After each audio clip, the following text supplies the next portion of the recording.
അതായത് കോഴിക്കോട് ഇപ്പോഴും സ്ഥാനാർത്ഥി പ്രഖ്യാപനം പൂർണ്ണമായും പൂർത്തിയായിട്ടില്ല. ഇന്നോടുകൂടി ഇതിന്റെ ഒരു അന്തിമ ചിത്രം ഉണ്ടാകുമെന്നുള്ളതാണ് നമ്മൾ പ്രതീക്ഷിക്കുന്നത്. ഇന്ന് വൈകിട്ട് 4 മണിക്ക് LDF അവരുടെ സ്ഥാനാർത്ഥികളെ പൂർണ്ണമായും പ്രഖ്യാപിക്കുമെന്ന് അറിയിച്ചിട്ടുണ്ട്. കോർപ്പറേഷൻ വാർഡിലേക്കുള്ള സ്ഥാനാർത്ഥികളെയായിരിക്കും പ്രഖ്യാപിക്കുക. അതിൽ തന്നെ മേയർ സ്ഥാനാർത്ഥിയായി നിലവിലെ ഡെപ്യൂട്ടി മേയറായിരുന്ന മുസാഫിർ അഹമ്മദിനെ മത്സരിപ്പിക്കുമെന്നുള്ളതാണ് നമുക്ക് മനസ്സിലാക്കാൻ സാധിക്കുന്നത്. അത്തരത്തിൽ സ്ഥാനാർത്ഥികളെ പ്രഖ്യാപിക്കാനുള്ള തീരുമാനങ്ങളൊക്കെ തന്നെ CPM പൂർത്തിയാക്കിയിട്ടുണ്ട്. കഴിഞ്ഞ ദിവസം ഇതുമായി ബന്ധപ്പെട്ട് LDFന്റെ ഘടകകക്ഷി ചർച്ച കോഴിക്കോട് ചേർന്നിട്ടുണ്ടായിരുന്നു. അതിൽ നേരത്തെ RJD ഉൾപ്പെടെ ചില പരാതികൾ ഉന്നയിച്ചിട്ടുണ്ടായിരുന്നു. ആ പരാതി ഉൾപ്പെടെ പരിഹരിച്ചുകൊണ്ടാണ് സീറ്റ് വിഭജനം പൂർത്തിയാക്കിയിട്ടുള്ളത്. അതെല്ലാം പരിഹരിച്ചുകൊണ്ടുള്ള ഒരു പ്രഖ്യാപനമാണ് ഇന്നിപ്പോൾ LDFന്റേതായി നടക്കുക. അതിനു മുൻപ് തന്നെ ജില്ലാ പഞ്ചായത്തിലേക്കുള്ള സ്ഥാനാർത്ഥികളെ LDF പൂർണ്ണമായും പ്രഖ്യാപിക്കുകയും ചെയ്തിട്ടുണ്ടായിരുന്നു.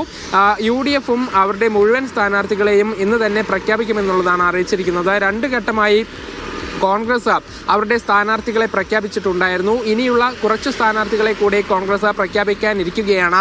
ഇതിൽ തന്നെ ഏറ്റവും പ്രധാനപ്പെട്ട കാര്യം UDF ഇത്തവണ കളത്തിലിറക്കുന്നത് യുവ നേതാക്കളെയാണ് എന്നുള്ളതാണ്. നമുക്കറിയുന്നത് പോലെ കോഴിക്കോട് കോർപ്പറേഷൻ കഴിഞ്ഞ 46 വർഷമായി LDFന്റെ കയ്യിലാണ്. അതുകൊണ്ട് ഇത് ഇത്തവണ പിടിച്ചെടുക്കുക എന്നൊരു ലക്ഷ്യത്തോടു കൂടിയാണ് UDF മത്സര രംഗത്തേക്ക് ഇറങ്ങുന്നത്. കൂടുതലായും യുവ നേതാക്കളെയാണ് ഇവർ രംഗത്തിറക്കുന്നത്. അതിൽ തന്നെ ഫാത്തിമ തഹരെ പോലെ യൂത്ത് ലീഗ് അവർ സ്ഥാനാർത്ഥികളെ പുറത്ത് ഇറക്കിയിട്ടുണ്ട്. അവരൊക്കെ ഉടൻ തന്നെ പ്രചരണത്തിന് ഇറങ്ങുകയും ചെയ്യുകയാണ്. അങ്ങനെയാണ് UDFന്റെ ഒരു മത്സര ചിത്രം തെളിയുകയും ചെയ്യുന്നത്. ഒരു വശത്ത് BJPയും അവരുടെ സ്ഥാനാർത്ഥി പ്രഖ്യാപനം പൂർത്തിയാക്കാൻ ശ്രമം നടത്തുകയാണ്.